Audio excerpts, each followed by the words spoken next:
नैतिक शिक्षा भाग 2 पुस्तक पंडित श्री राम शर्मा आचार्य द्वारा लिखित ऑडियो 4। भारत को कभी समृद्ध संपन्न बनाना होगा तो उसके मूल में सहकारिता की उदीयमान शक्ति ही काम कर रही होगी।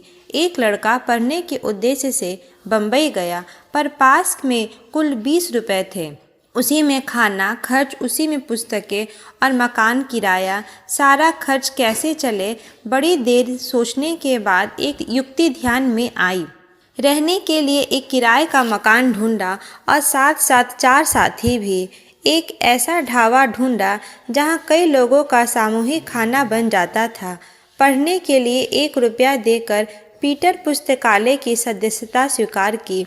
इस सहकारिता के फलस्वरूप ही उसने बम्बई की पढ़ाई पास की। यह बालक एक दिन उत्तर प्रदेश का गवर्नर तक बना। नाम था K.M. मुंशी। सार्वजनिक क्षेत्र की अगणित समस्याएं उलझी पड़ी है। इन्हें सुलझाने में ब्रह्मशास्त्र केवल सहयोग ही सिद्ध होगा। ग्रामीण जीवन में स्वच्छता की समस्या अति विकट है। गंदगी ने उस प्राकृतिक वातावरण में बसे जनसंकुलों को दुर्गंध, घृणा और रुग्णता का घर बना दिया है। खेल कूदों और व्यायामशालाओं की अभिरुचि घट जाने से शारीरिक और मानसिक स्तर गिर गया। अशिक्षा ने हमें पशुवत बना दिया है। अपराधों और उच्च श्रृंखलता की वृद्धि ने सुरक्षा को खतरे में डाल दिया है। पूंजीपतियों का शोषण अपने ढंग से चलता रहा है। कष्टों के लिए की गई फरियाद कोई नहीं सुनता। सामाजिक कुरीतियां जर्जर बनाए दे रही है और अनैतिक दुष्प्रवृत्तियां प्रतिरोध के अभाव में आंधी तूफान की तरह तीव्र होती चली जा रही है। अब इस समस्याओं का हल इस बात पर निर्भर है कि लोक मंगल का उद्देश्य आगे रखकर सज्जन प्रकृति के लोग संगठित होते हैं या नहीं।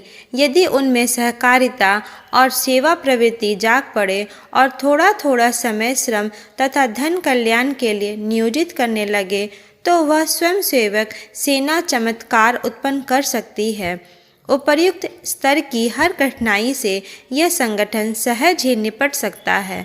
शक्ति का प्रदर्शन होने से ही लोग झुक जाते हैं। अक्सर शक्ति का प्रयोग करने की आवश्यकता कम ही पड़ती है। आवश्यकता शक्ति के उद्भव की है और वह इस युग में बहुत करके संगठन पर ही निर्भर है। किसान को मृत्यु के समीप होने का दुख नहीं होता। उसकी वेदना का कारण यह था कि उसके चारों बच्चों में परस्पर बनती नहीं थी। एक दिन किसान ने उन सब को बुलाया और कहा, सूत का धागा लेकर आओ। उसने इकट्ठे कई धागा दिए और एक एक लड़की को देकर तोड़ने को कहा, पर उन धागों को कोई तोड़ नहीं सका। इसके बाद उसने एक एक धागा दिया और तोड़ने को कहा तो सबने ही तोड़ दिया। किसान बोला, बच्चों, इन धागों की तरह जो लोग मिलजुल कर रहते हैं उनका बड़ी बड़ी ताकतें भी मुकाबला नहीं कर सकती हैं, और पर बिखरे और विसंगठित लोग तो इन अकेले धागों की तरह कभी भी नष्ट कर दिए जा सकते हैं। लड़के एकता का अर्थ समझ गए और मिलजुल कर रहने लगे। हम 1000 वर्ष की लंबी गुलामी से गुजर उठे हैं। इस अंधकार युग ने हमें अगिनत बौद्धिक एवं सामाजिक दुष्प्रवृत्तियों का दास बना दिया है।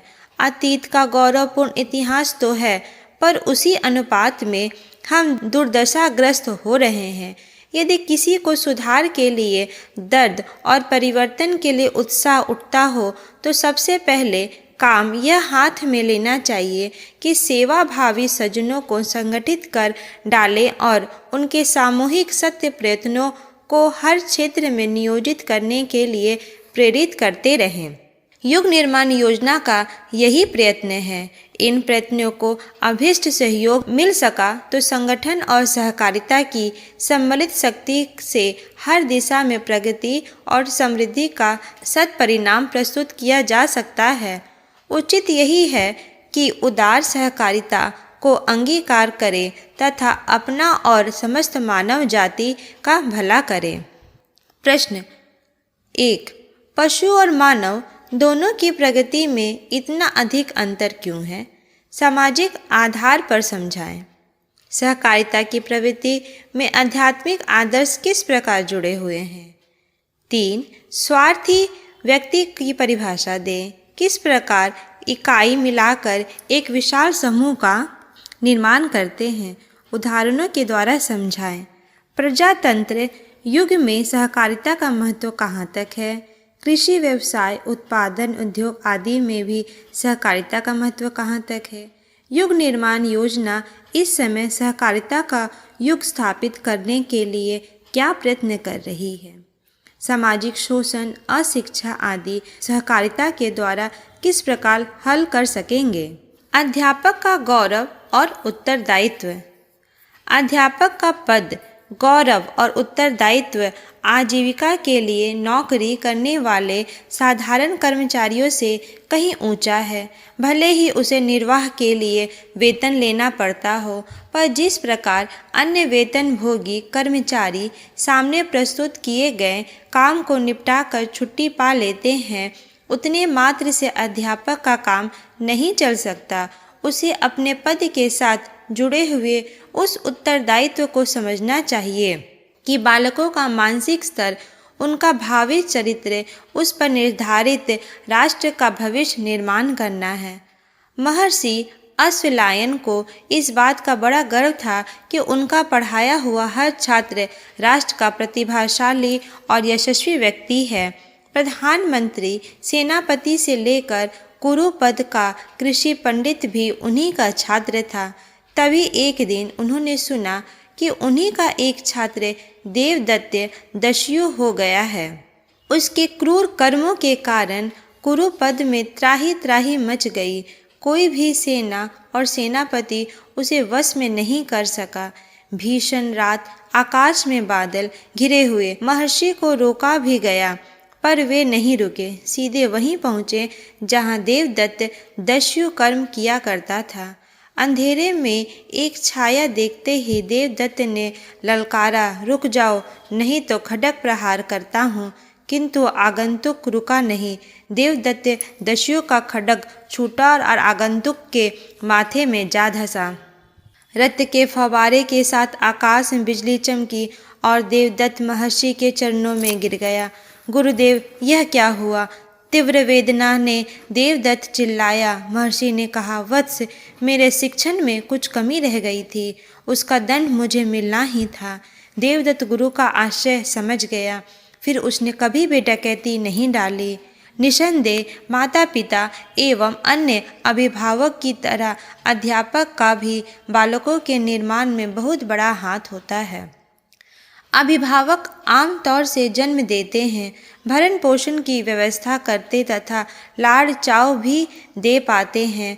वे बच्चों की विवाह, शादी, आजीविका जैसे साधन जुटाने तक ही सीमित रह जाते हैं, क्योंकि अधिकांश अभिभावक उस ज्ञान और विधान से अपरिचित ही होते हैं जिसके आधार पर बालकों की मनोभूमि तथा प्रवृत्तियों का विकास सुसंस्कारिता की दिशा में किया जा सकना संभव होता है। इसी कमी की पूर्ति अध्यापक के जिम्मे आती है। छात्र के रूप में विद्यालय में प्रवेश करता हुआ बालक अपने साथ जिज्ञासाओं की एक नई भूख साथ लेकर जाता है। वहाँ उसे सहपाठियों के रूप में एक नया समाज मिलता है और अध्यापक के रूप में एक नया मार्गदर्शक। इस वातावरण का उसके गुण, कर्म, स्वभाव पर इतना अधिक प्रभाव पड़ता है जितना घर परिवार का भी नहीं पड़ता।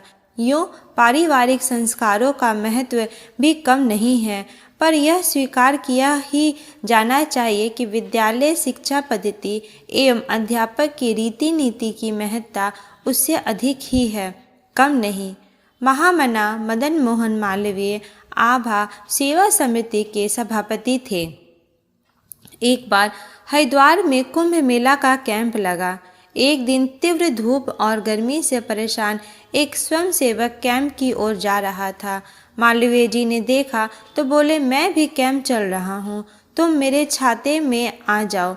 युवक ठिठका तो उन्होंने कहा, भाई, मैं तो सबसे बड़ा स्वयंसेवक हूँ, इसलिए मुझे तो स्वयंसेवक की भी सेवा करनी चाहिए। युवक गदगद हो उठा और सोचने लगा, हमारे देश में शिक्षक भी यही भाव रखते तो विद्यार्थियों की प्रतिभा और उनमें नैतिक गुणों का कितना विकास होता। बालकों का व्यक्तित्व ढालने में अध्यापकों का व्यक्तित्व प्रभाव एवं प्रयत्नों का भारी योगदान रहता है। प्राचीन काल का भारत इसलिए देवोपमय व्यक्तियों और सर्वगोपमय परिस्थितियों से में भरा पूरा बना रहा, क्योंकि यहाँ की शिक्षा और शिक्षण व्यवस्था ऋषियों के हाथ में थी। राष्ट्र का निर्माण शिक्षा द्वारा ही संभव है। आज के बालक ही कल के नागरिक, व्यवस्थापक और नेता होते हैं। जिस सांचे में ढाला जाएगा, कुछ दिनों बाद राष्ट्र का स्वरूप वैसा ही बन जाएगा। व्यक्तियों का समूह ही तो राष्ट्र है। इसमें से शिक्षकों का महत्व अधिक है। शिक्षितों की विचारना एवं रीति नीति के अनुसार ही राष्ट्र बनते और बिगड़ते हैं। इस तथ्य को सदा से समझा जाता रहा है। हिटलर ने जर्मनी को फासिस्ट बनाने के लिए शिक्षा पद्धति के प्रधान माध्यम बनाया था। इटली में भी मुसोलिनी ने यही किया था। रूस और चीन के नागरिकों में जो अटूट निष्ठा साम्यवाद के प्रति पाई जाती है, उसका कारण उनकी शिक्षा प्रणाली में ही देखा जा सकता है। जापान की समृद्धि और सुव्यवस्था का श्रेय वहाँ के सुशिक्षितों को ही दिया जाना चाहिए। अपना देश 1000 वर्ष की राजनीतिक गुलामी से मुक्त होकर उठा है। दास्ता एक अभिशाप है जो पराधीन जातियों के नैतिक, बौद्धिक एवं सामाजिक स्तर को बुरी तरह चकनाचूर करके रख देती है। अपने देश को उसी दुर्भाग्य में लंबे समय से पिसना पड़ा है। अस्तु व्यक्तिक एवं सामाजिक क्षेत्रों में अगणित 2 दुर्गुणों का बुरी तरह समावेश हो गया। इन्हें ज्यों का त्यों पड़ा रहने दिया जाए तो राजनीतिक स्वतंत्रता का कोई लाभ नहीं मिल सकेगा। दुर्गुणी समाज अपने ही अनाचार से संत्रस्त रहकर पतन के गर्त में गिरता है और आए दिन विविध विधि शोक संताप भोगता है। इस विभीषिका से बचाव केवल सुशिक्षण द्वारा ही संभव है और वह आदि से अंत तक शिक्षकों के स्तर पर निर्भर रहा करता है। इसलिए शिक्षक का पद गौरव और महत्व की दृष्टि से अत्यधिक ऊंचा माना जाता रहा है। उसे गुरु की वह पदवी दी गई है जो जन सम्मान की दृष्टि से सर्वोच्च कही जा सकती है। इन तथ्यों को अध्यापक वर्ग स्वीकार करे तभी काम चलेगा। उसे नौकरी की दृष्टि से सौंपे गए सरकारी कार्यभार के अतिरिक्त अपने पद की गरिमा के अनुरूप अपने व्यक्तित्व को ढालने, गतिविधियां अपनाने तथा छात्रों की प्रेम पिपासा तथा जिज्ञासाओं की भूख पूरी करने के लिए अपने को एक साधक की तरह विनिर्मित करना चाहिए। इससे कम में वह अपने और अपने पद का गौरव अक्षुण्ण ना रख सकेगा। वेतन मात्र के लिए श्रम करने वाले कमजोर और गैर जिम्मेदार मजदूर की पंक्ति में यदि वे भी जा बैठे तो समझना चाहिए कि राष्ट्र का भविष्य अंधकार में ही बना रहेगा। कहीं उन्होंने अपने अवांछनीय दोष दुर्गुणों की मात्रा बढ़ा ली, तब तो समझना चाहिए कि पीढ़ियों का सर्वनाश होकर ही रहेगा। गणेश शंकर विद्यार्थी अध्यापक हो गए। उन्हीं दिनों राष्ट्रीयता से ओतप्रोत कर्मयोगी पत्र निकला। सरकार ने इसे सरकारी संस्थानों में निषिद्ध कर रखा था, तो भी गणेश शंकर विद्यार्थी उसे मांग कर पढ़ते। इस पर प्रधानाध्यापक ने उन्हें एक दिन डांटा तो उन्होंने उत्तर दिया, श्रीमान जी, अध्यापक का कर्तव्य बच्चे पढ़ाना तक ही सीमित नहीं है। समाज की व्यवस्था देखना और सुधारना उसका सबसे बड़ा काम है। सारे देश की स्थिति से संपर्क रखने के लिए मैं कर्मयोगी पढ़ता हूँ। यह कोई पाप नहीं है। प्रधान अध्यापक का कोई उत्तर देते ना बना।